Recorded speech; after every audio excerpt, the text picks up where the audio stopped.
So there was once a very good book by Beatrice Rosenthal, The Occult in Russian and Soviet Circles.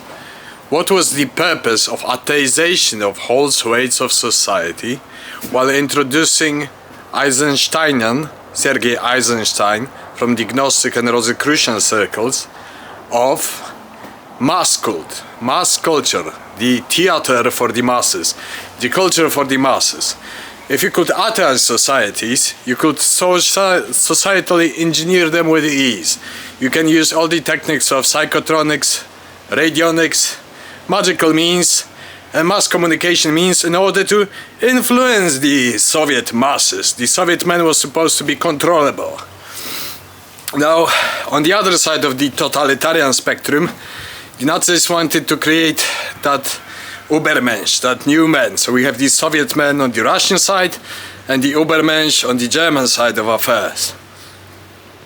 It was more centralized and hierarchized and traditionalized in the fascist sense, but also who had the exclusivity on the occult and magic in the German circles.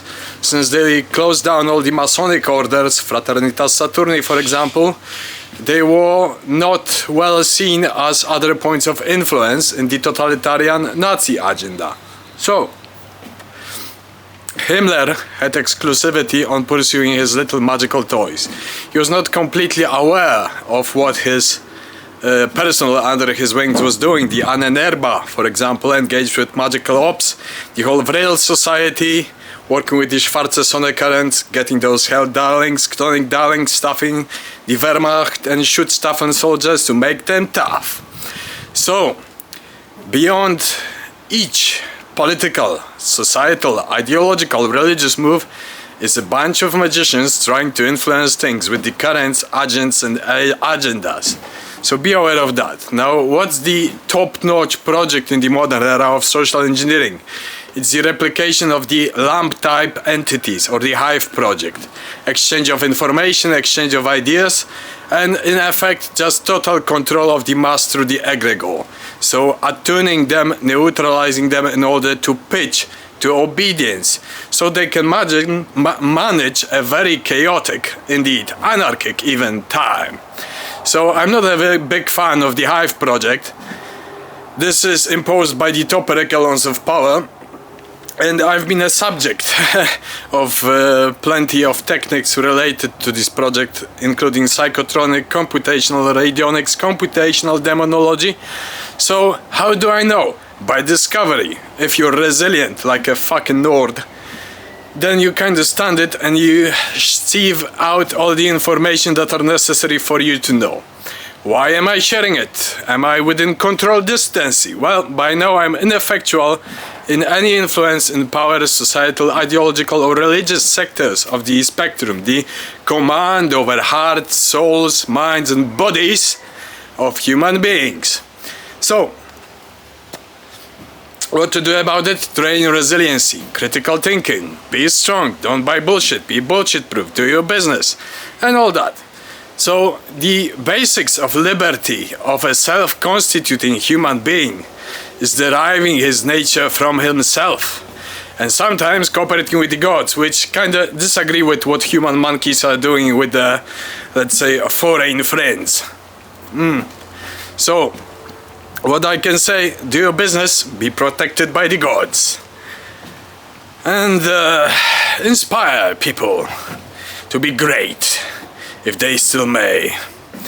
Because this is a disaster, a metaphysical disaster, a disaster for the souls, bodies, minds and hearts, all across Earth. It's a swamp of a biomass, with no possibility of attaining any liberty posthumously, and soul, and spirit. So, why are people not engaged in this earthly war of currents? Left alone. Atheists are left alone. Nobody cares for them. They are highly specialized, for example, in various sectors of social and strict sciences. They do their business. They are left alone. Religious people, they're already slaves. The problem begins when you're a magical combatant and you actually have enough potency to influence something, then you're targeted, made into an insane loony. The problem begins when you can really influence or have a slight chance of destroying this whole monolith of filth. Then you're in trouble. And I was in trouble for 17 years since my, let's say, opening up to various spectra, as the red soul of mine was walking like a provocation to some realities. So much said, I enjoy the greenery. I'm retired by now. I've read my combats, my campaigns all over the globe, through the astral, through the text thread, through the grid. I had enough. Now it's up to you to decide whether you want to engage in this war. It's up to you to decide whether you want your children to be fucked, destroyed, demolished. If you have any children, it's up to you to see what you want to make of this world, because nobody else will. It's up to you how this world will be looking like for the next generations, if there will be a chance for them to thrive, how it will look like. So, I'm just informing the informant while being surveilled, and I have my own surveillance, surveying the surveying clowns. Thank you.